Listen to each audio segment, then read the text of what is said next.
Hi all, పిల్లల కోసం vegetable biryani చేద్దాం అనుకున్నాను. ఫస్ట్ అయితే బిర్యానీ పాట్ పెట్టేసుకొని కొద్దిగా ఘీ యాడ్ చేసుకొని స్పైసెస్, చిల్లీస్, ఆనియన్ వేసుకొని ఫ్రై అయిన తర్వాత అల్లం వెల్లుల్లి పేస్ట్ కొద్దిగా యాడ్ చేసుకున్నాను. అది ఫ్రై అయినాక కొద్దిగా టొమాటో, నెక్స్ట్ కొత్తిమీర, పుదీనా యాడ్ చేసుకొని మొత్తం ఫ్రై అయిన తర్వాత మన దగ్గర ఉండే వెజిటేబుల్స్ అన్నీ యాడ్ చేసుకోవాలి. ఇక్కడ బీన్స్, క్యారెట్, పొటాటో, కొద్దిగా చిక్కుడుగాయ, green peas, cauliflower, meal maker ఇవన్నీ యాడ్ చేసాము. మీరు కావాలంటే బటర్ బీన్స్ కూడా యాడ్ చేసుకోవచ్చు. అందులోని కొద్దిగా గరం మసాలా, సాల్ట్, కర్డ్ వేసి మిక్స్ చేసి ఈ వెజిటేబుల్స్ కొద్ది కుక్ అయ్యేంత వరకు క్లోజ్ చేసి కుక్ చేశాను అనమాట. తర్వాత వాటర్ 1:2 రేషియోలో వేసాను.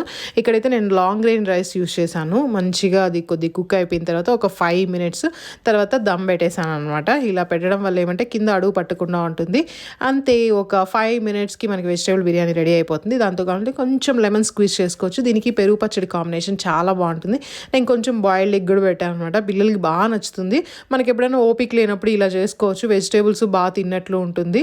నెక్స్ట్ నైట్కి సేమ్ రైసే, వెజిటేబుల్ రైస్తో పాటు కొద్దిగా నేను సాల్మన్ ఫిష్ ఫ్రై చేశాను.